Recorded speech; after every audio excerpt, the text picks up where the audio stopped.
Olá, seja muito bem-vindo. Nesta aula de hoje, nós iremos falar de processos de propagação de calor. O primeiro processo é por condução. Este processo ocorre principalmente em sólidos. Neste caso aqui, quando, quando as partículas destes sólidos recebem calor, elas vibram e transferem energia. Um exemplo, as panelas que usamos para o cozimento dos alimentos. Um esqueminha de uma panela aqui, a boca aqui do fogo. Não sou muito bom em desenho, tá? Então, essa fonte aqui externa, o fogo, ele vai aquecer este material aqui, ó, em metal. As partículas deste material aqui vão vibrar e vão transferir esta energia em forma de calor para os alimentos, que vão cozinhar, ou, no caso, ferver a água, que a gente coloca em um recipiente. Agora iremos falar sobre a transferência de calor por convecção. Neste processo, a transferência de calor em que a energia é transferida pelo movimento de fluido, líquido ou gás, provocado pela diferença de temperatura e densidade. Vamos tomar como exemplo também um recipiente contendo água. Ele é previamente aquecido, colocado ao fogo, ele vai sendo aquecido. Então, quando este líquido recebe calor aqui por condução, tá? Que o calor é transferido aqui para o recipiente, as partículas desse recipiente começam a vibrar e transferem energia em forma de calor para o líquido. As partículas da água aqui receber essa fonte de calor por convecção. Elas irão aumentar o seu volume, aumentando o seu volume, a densidade delas também vai diminuir e elas vão subir. As partículas que estão mais acima, como estão com um volume menor e uma densidade maior, elas vão descer para aqui, para o fundo do recipiente, elas irão receber calor, irão aumentar o seu volume e diminuir a sua densidade, e irão subir novamente. Então, isso aqui vai ser um movimento constante. Então, essas partículas vão subir e vão descer sempre aqui, ó, formando aquele movimento da água fervendo aqui e batendo nas paredes do recipiente. Então, no processo de convecção, as partículas recebem calor, aumentam o volume, diminui a densidade e ocupa o lugar mais alto.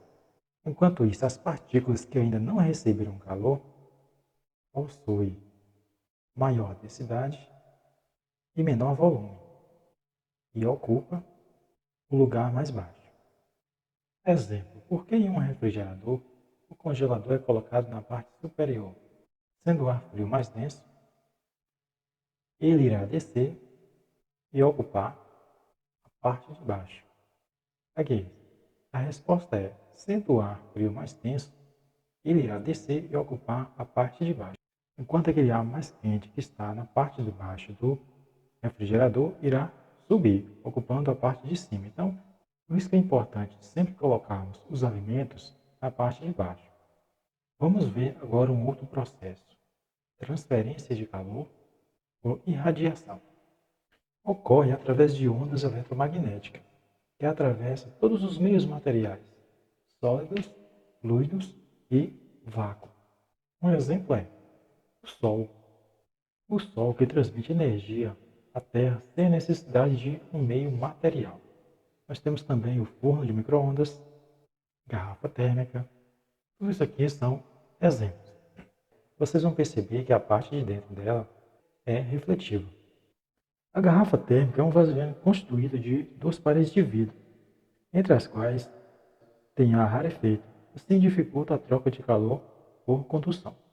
E para minimizar os efeitos da irradiação, o vidro é espelhado. Vamos falar agora sobre capacidade térmica. Capacidade térmica nada mais é do que a razão entre a quantidade de calor e a variação de temperatura em um meio. Sua unidade de medida é caloria por grau Celsius. Vamos ver um exemplo. Um bloco de massa, 50 gramas, é resfriado de 30 graus para 0 grau, perdendo uma quantidade de calor igual a 1.650 calorias para o ambiente. Qual a capacidade térmica deste bloco? Então, para responder esse tipo de questão, vamos anotar inicialmente os dados. A massa, 50 gramas. A temperatura, 1, chamada de T0. É a primeira que ocorre, 30 graus. E a temperatura final, 0 grau. O calor perdido para o ambiente foi de 1.650 calorias. A massa, 50 gramas. A temperatura inicial, 30 graus. E essa temperatura estava em 30 graus e caiu para 0 grau. A quantidade de calor perdida foi 1.650 calorias.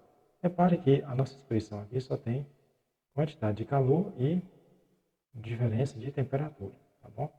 Então, vamos achar aqui a variação de temperatura. 0 menos 300, achamos 300, negativo 300. Isso aqui, como não tem na nossa fórmula, a gente deixa quieto. Então, C será negativo 1.650 dividido por negativo 300, que é a variação de temperatura. Vamos cancelar 0 por 0 aqui. Vamos dividir 165 por 30. Vamos encontrar 5,5 calorias, que é a unidade da quantidade de calor, por grau Celsius, que é a unidade de temperatura.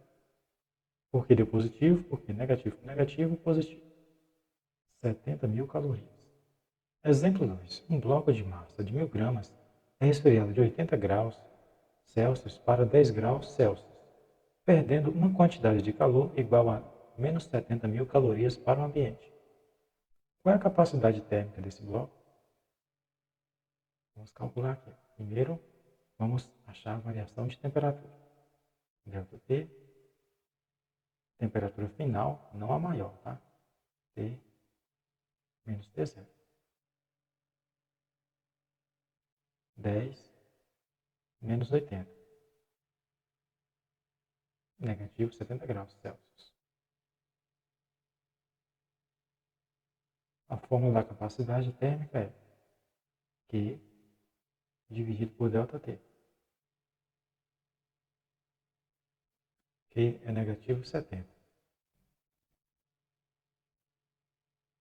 ΔT é negativo 70. Cancela 0 por 0. 7 dividido por 7 é 1. Esses 3 zeros restantes, repetimos aqui no final. Negativo com negativo, positivo. Então dá 1.000 calorias por grau Celsius. Na atividade de vocês, eu coloquei aqui uma resposta final, 7.000 calorias por grau Celsius. Eu errei com um erro de digitação, tá? Vocês consertem aí, a resposta correta é essa. Então essa foi a nossa aula de processos de propagação de calor.